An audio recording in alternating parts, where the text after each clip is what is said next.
Hi, this is Jerry Hicks, and this is The Science of Deliberate Creation.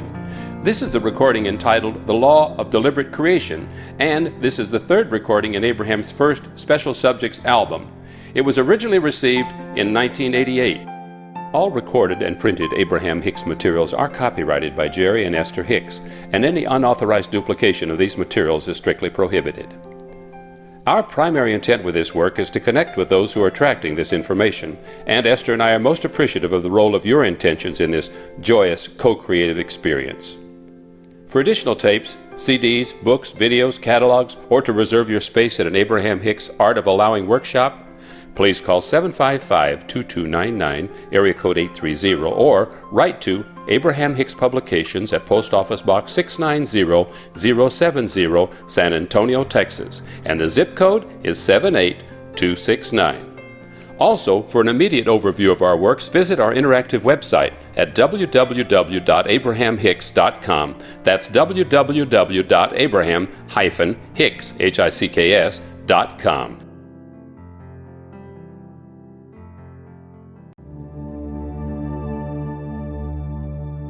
And now, Esther will take a moment to quiet her conscious thinking mind as she invites Abraham, the group of non-physical teachers, to speak this material through her to you. Good morning. Good morning. We are pleased to interact with you upon this selected title, The Deliberate Creative Process.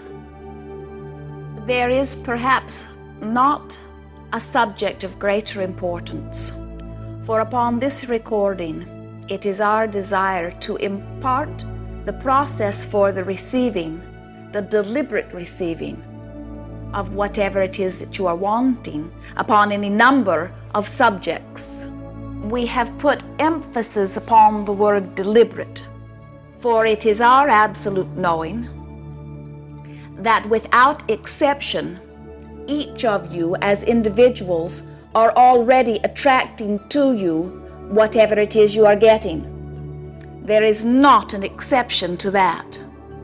Through your thoughts and through your words and through your actions, your words and actions being extensions of your thought, you are attracting everything that you are getting. In short, you invite into your experience through thought. The purpose of this recording is to help you understand how you are getting what you are getting, so that you may be more definitive in your attracting of it, that you may attract those things, more of those things, or all of those things that you are wanting, while you may avoid the attraction of those things which you are not wanting. Always, as we begin to impart our knowledge regarding the deliberate creative process, we meet with resistance, for there are always those who have things in their life experience that they do not want to be there. And so as they hear us say, all things are invited by you, the resistance comes forth, for they say, Abraham, I would not have invited this, for I want it not. And so we must clarify, we do not believe that you have invited it or attracted it or created it on purpose. But we will say to you, you are the inviter, the attractor, the creator of it, for you have done it by giving thought to it. We will say in most cases you are doing it by default.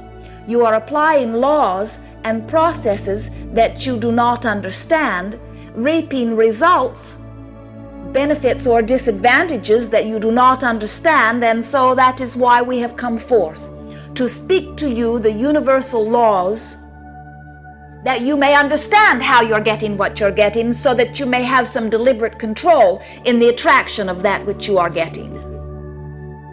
Because most physical beings are not well attuned to the existence of the non-physical world, they want to make everything explainable through physical perception.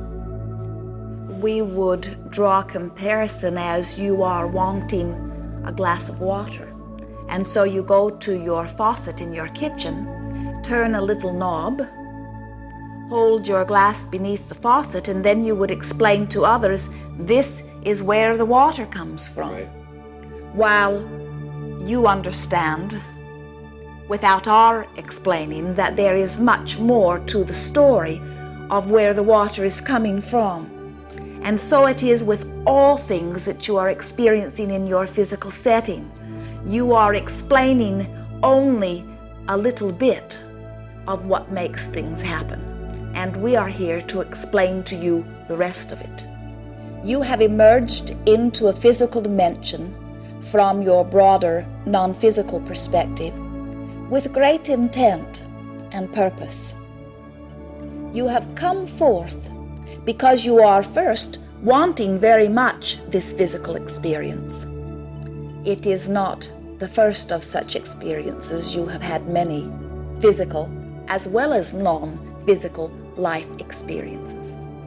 And you have emerged into this one because you are wanting to add to that continuing, evolving being that you really are.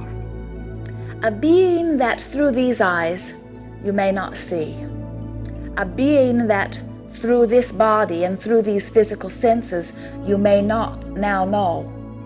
But a being, indeed a part of you, a broader, expansive, growth-seeking, joy-seeking, evolving you. The purpose of this recording is to help you understand that you and you alone are the creator of your experience, that you may be more deliberate in that creation. The reason that we are introducing you to the inner you is because you have agreed to interact with that inner you for the sake of guidance.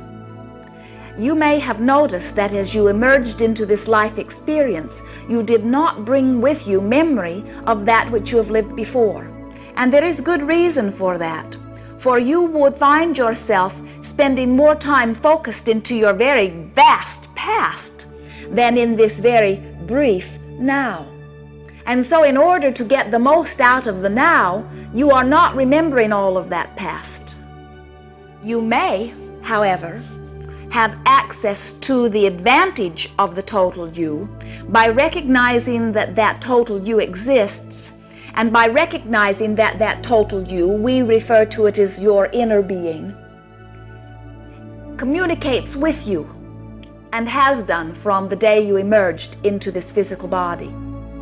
That communication has many varieties, but all of you are receiving the basic communication that comes forth in the form of emotion. All emotion that you feel, without exception, is communication from your inner being, letting you know the appropriateness of whatever you are thinking or speaking or acting in the moment. As you think a thought that is not in harmony with your overall intents, as you do something or say something that is not in harmony with who you are and what you are wanting, your inner being will offer you negative emotion. And in like way, when you are speaking or thinking or acting in the direction of that which is in harmony with your intentions, your inner being will offer you positive emotions. There are only two emotions. One feels good and one feels bad. You call them all sorts of different things, depending upon the situation that brought them forth. But as you recognize that this guidance system that comes forth from within you in the form of emotion speaks to you from broader, all-inclusive perspective, then you will recognize that you have the benefit of the intentions that you hold here today. You have the benefit of the intentions that you emerged into this physical body with. You have the ability to factor in all the details of your wants and your beliefs in order to make the absolute appropriate decision at any point in time. The greatest resistance that we are receiving from those we are interacting with here in your environment is that they are not trusting that that which comes forth from within them is the real law or the real rule. They are worried that there is some greater judgment that they may not be receiving. They are afraid to move forward trusting their own guidance, their own conscience, so to speak, because they believe that there may be someone who knows more clearly what is appropriate for them. which is amazing to us, for it is our knowing that that which comes forth from within you is all that you may trust. But instead, they are spending most of their physical lifetime seeking a set of rules or a set of people, a religious group, if you will, who will tell them what is right and wrong. And then they spend the rest of their physical experience trying to hammer a square peg into a round hole, trying to make those rules, usually rules that were written thousands of years before this time, fit into this life experience. As a result, what we see for the most part is frustration and at best confusion. And we also have noticed that there are many who die every year as they are arguing about whose set of rules is most appropriate. We say to you that overall, all-inclusive, never-changing set of rules does not exist. For you are ever-changing, growth-seeking beings. If your house were on fire, and the firemen came with their truck, that marvelous equipment with the big long hoses and all of the water surging through, and put the hoses into your house and extinguished the flame, you would say, indeed, that is most appropriate behavior. But if on a day when there was no fire, those same men and the same hoses were to enter your house spraying water around, you would say, indeed, that was not appropriate. And so it is with the laws that you are passing one from another. Most of them are not appropriate to that which you are now living. If you had not intended growth, you would not be here in this physical life experience. And if that which was figured out long ago was the ultimate, then there would be no reason for your existence today. You are here as an expanding, ever-changing, growth-seeking being because you are wanting to add unto that which you understand, and you are wanting to add unto that which all that is understands.